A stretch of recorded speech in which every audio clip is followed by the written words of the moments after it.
नमस्कार, मैं हूं आपका दोस्त विजय विद्रोही। आप देख रहे हैं अनकट। तो महाराष्ट्र के मुख्यमंत्री एकनाथ शिंदे और उप मुख्यमंत्री देवेंद्र फडणवीस दोनों एक दूसरे से गले मिलकर रो रहे हैं। दिक्कत की बात यह है कि शिकायत भी किसी से नहीं कर सकते, क्योंकि चोट तो खुद अपनों ने ही दी। चोट तो प्रधानमंत्री नरेंद्र मोदी की तरफ से लगाई गई है।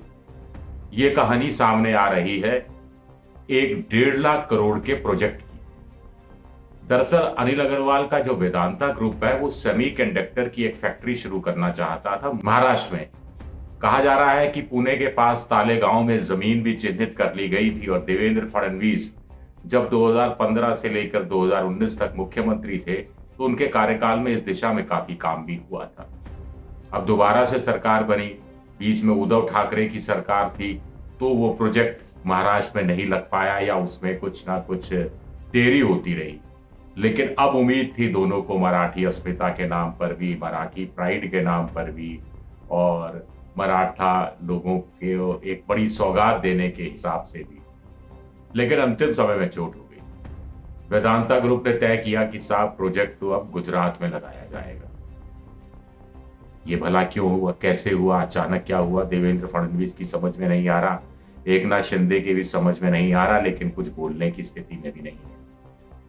अब इसका सबूत यह है जो इंडियन एक्सप्रेस ने अपनी खबर में छापा है कि 26 जुलाई को एकनाथ शिंदे ने अनिल अग्रवाल वेदांता ग्रुप को खत लिखा और यह कहा कि जो आपने अपने खत में सवाल उठाए हैं कि सेंटर से अलाइनमेंट हो जाए, यानी सेंटर से कुछ अड़ंगेबाजी नहीं हो, वहां कहानी बैठ जाए और स्टेट का कैबिनेट का अप्रूवल हो जाए, उसको पूरी प्रायोरिटी के साथ लिया जा रहा है। आप चिंता मत कीजिए, हो जाएगा। कुछ 30% इंसेंटिव भी देने की बात है, यह भी बात सामने आ रही है। लेकिन प्रोजेक्ट चला जाता है गुजरात में। अब आप कहेंगे कि साहब एक तरफ तो प्रधानमंत्री मोदी कहते हैं कि डबल इंजन की सरकार होनी चाहिए, केंद्र में भी और राज्य में भी बीजेपी या एनडीए की सरकार हो तो विकास का काम तेजी से होता है। यहां तो डबल इंजन की सरकार है, तो एक इंजन ने दूसरे इंजन को फेल कर दिया। एक इंजन महाराष्ट्र की बात कर रहा है, दूसरा इंजन गुजरात की बात कर रहा है, और जो गुजरात की बात कह रहा है वो सबसे आगे वाला इंजन है। स्वाभाविक है कि सबसे आगे वाला इंजन जहां जाएगा उसके पीछे लगे इंजन को भी उधर ही जाना पड़े। तो हम समझ सकते हैं कि गुजरात में बीजेपी के लिए स्थितियां बहुत बेहतर नहीं है, या कॉन्फिडेंस लेवल अरविंद केजरीवाल ने हिला कर रखा है नरेंद्र मोदी और अमित शाह का, और उनको लगा होगा कि 1.5 लाख करोड़ का ये भारी प्रोजेक्ट, 1,54,000 करोड़ का अगर ये भारी प्रोजेक्ट गुजरात में आ जाता है तो मतदाताओं के बीच इसका एक पॉजिटिव असर जाएगा। लेकिन ये फिर हुआ क्या कि अपनों को ऐसी चोट देना। उद्धव ठाकरे, एनसीपी, कांग्रेस सब इसको मराठी अस्मिता से जोड़ रहे हैं। कहानी इस रूप में भी जोड़ी जा रही है कि पहली बार ऐसा नहीं हुआ है। जब उद्धव ठाकरे की सरकार थी तो धारावी की जो एशिया की सबसे बड़ी स्लम है, झुग्गी झोंपड़ियां, उनके तोड़ के वहां पर हाई राइज बिल्डिंग बनाने, ये सारी बातें हुई थी। प्रोजेक्ट भी थोड़ा आगे चला था। केंद्र सरकार ने कहा कि रेलवे की जमीन बहुत है तो राज्य सरकार 800 करोड़ रुपया अतिरिक्त दे। राज्य सरकार ने 800 करोड़ रुपया भी दे दिया, लेकिन उसको हरी झंडी नहीं दी गई। और जैसे ही उद्धव ठाकरे की सरकार जाती है, एकनाथ शिंदे की सरकार आती है, इस प्रोजेक्ट को आनंद फानंद में हरी झंडी दे दी जाती है। जैसा कि एकनाथ शिंदे ने तारीफ में कहा कि देखिए मोदी जी कितना इंटरेस्ट ले रहे हैं महाराष्ट्र की जनता के हित में, क्योंकि बीएमसी का चुनाव है और बीएमसी के चुनाव के तहत धारावी के लिए एक उपहार देना जरूरी हो जाता है। एक कहानी और सामने आ रही है। वो कहानी है कि जो भारत में जो तेल उत्पादन करने वाली पीएसयू कंपनी है और सऊदी अरब की अरमाको कंपनी है, उसके बीच 3 लाख करोड़ रुपए की एशिया की सबसे बड़ी रिफाइनरी बननी थी, महाराष्ट्र में बननी थी। पहले ढिलाई हुई और अब इस काम में तेजी लाई जा रही है। तो फिर ये कहीं ना कहीं हमारी सरकार नहीं होगी तो हम ये काम नहीं होने देंगे। तो फिर जनता के हित का, सबका साथ, सबका विकास, सबका विश्वास, ये नारा क्या फिर जुमला ही साबित होगा? 2008 में आप जानते हैं कि मुंबई पर समुद्री मार्ग से हमला हुआ था, आतंकवादी हमला हुआ था, और तब की सरकार ने तय किया कि एक एकेडमी बनाई जाए, एक विशेष एकेडमी बनाई जाए जो कि पालघर में बनाई जाए। यह ऐसा तय हुआ था, पालघर यानी महाराष्ट्र के अंदर, कि उसमें बनाई जाए ताकि उसमें स्पेशल कमांडोज को ट्रेनिंग दी जा सके, ताकि हवाई मार्ग के जरिए आने वाले आतंकवादियों को रोका जा सके और उनके जो हमला है या षड्यंत्र है उसको नेस्तनाबूद किया जा सके। लेकिन मोदी जी आए तो मोदी जी ने कहा कि साहब, पिछले साल ही कहा गया कि साहब इसको पालघर में नहीं बनाया जाएगा, इसको गुजरात में द्वारका में बनाया जाएगा। ऐसा क्यों हुआ?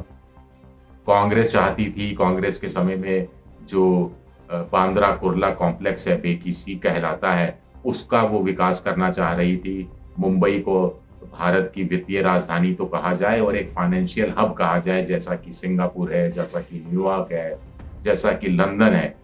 इस सिलसिले में काम भी आगे बढ़ा, फडणवीस की सरकार के समय भी आगे बढ़ा, लेकिन फिर अरुण जेटली वित्त मंत्री बने और जब देवेंद्र फडणवीस मुख्यमंत्री हुआ करते थे और प्रधानमंत्री नरेंद्र मोदी हुआ करते थे 2015 में, तो अचानक वित्त मंत्री साहब अरुण जेटली जी ने ऐलान कर दिया कि ये जो मामला है ये बेकीसी में नहीं होगा, ये गुजरात में शिफ्ट होगा। और गुजरात की एक, अगर मैं आपको संस्था का भी नाम बता दूं जो बनाई गई थी, पहले बनाई गई थी इंटरनेशनल फाइनेंस सर्विस सेंटर, इसके बाद इसको बदल दिया गया Gujarat international finance tech city, gift, GIFT। तो गिफ्ट यानी उपहार गुजरात को दे दिया गया, मुंबई से लेकर महाराष्ट्र से लेकर। हालांकि आप कहेंगे कि ये नई चीज नहीं है। जब वामपंथियों की पश्चिम बंगाल में सरकार होती थी तब भी वो केंद्र सरकार पर आरोप लगाते थे कि वो उनकी योजनाओं के साथ न्याय नहीं करती। केरल की भी जब वामपंथियों की सरकार जब सत्ता में आई तब ये भी आरोप लगाए गए। ममता बनर्जी ने भी मोदी सरकार पर आरोप लगाए कि केंद्र परिवर्तित योजनाओं का पैसा पूरा नहीं जाता। तो अब तो रेवड़ियों को लेकर भी केंद्र सरकार का रुख अलग है, कुछ राज्य सरकारों का रुख अलग है। तो ये आपस में बड़ी फ्रैक्शनबाजी हो रही है। कहाँ तो मोदी जी जब मुख्यमंत्री हुआ करते थे तब कहते थे कि राज्यों को अपना एक कोऑपरेटिव बना लेना चाहिए, एक संघ बना लेना चाहिए, एक यूनियन बना लेनी चाहिए ताकि केंद्र सरकार से लड़ सकें। तब वो केंद्रीय योजना आयोग से बहुत परेशान रहते थे, तो सत्ता में आए तो योजना आयोग खत्म कर दिया और नीति आयोग बना दिया। लेकिन अब प्रधानमंत्री वो खुद हैं और राज्यों के दर्द को समझते हैं, जो उन्होंने मुख्यमंत्री के नाते झेला है और उसका कई बार एहसास भी कराया है, लेकिन अब उन्हीं पर आरोप लग रहे हैं। तो ये किस तरह का विकास है, किस तरह का नजरिया है, किस तरह से चीजों को देखने का नजरिया है, ये अपने आप में एक बड़ा सवाल उठाता है। और फिर वही सवाल आखिरी में, सबका साथ, सबका विकास, सबका विश्वास। एकनाथ शिंदे अब क्या कहेंगे? देवेंद्र फडणवीस तो पहले तो मुख्यमंत्री बनना चाहते थे, उप मुख्यमंत्री बना दिए गए, और अब कहानी ये है कि प्रोजेक्ट भी हाथ से निकल गया 1.5 लाख करोड़ का, जो बिल्कुल साइन होने ही वाला था, लेकिन अंतिम समय में वो शिफ्ट हो गया अहमदाबाद की तरफ, गुजरात की तरफ। तो अपने आप में एक बड़ा ये दिलचस्प एक तरह से लड़ाई हो रही है। राज्यों के बीच में स्वस्थ प्रतियोगिता होनी चाहिए, विदेशी निवेश को लेकर, पूंजी निवेश को लेकर, उद्योगपतियों को लेकर, उद्योगों को लेकर कुछ इंसेंटिव भी दिए जाने चाहिए। ज्यादा इंसेंटिव देगा वहीं उद्योगपति कारखाना लगाना पसंद करेंगे। आप जानते हैं कि ममता बनर्जी ने जब नैनो के खिलाफ माहौल बनाया था, तो मुख्यमंत्री रहते हुए नरेंद्र मोदी ने टाटा को आनंद के पास यानी गुजरात में जगह दी थी और बहुत सारे इंसेंटिव दिए थे, और टाटा वहां शिफ्ट कर दिया गया था और एक गुजरात की तरफ से एक पॉजिटिव माहौल बनाने की शुरुआत हुई थी उस समय, हम कह सकते हैं। लेकिन अब जो 1.5 लाख करोड़ का प्रोजेक्ट महाराष्ट्र के मुंह से छीनकर गुजरात को दे दिया गया है, इससे क्या वो पॉजिटिव माहौल में कुछ नेगेटिविटी नहीं आती देखी? तंग नजरिया, संकुचित नजरिया, क्या ये सामने आता नहीं दिखता? गुजरात जीतना है, लेकिन BMC भी तो जीतना है।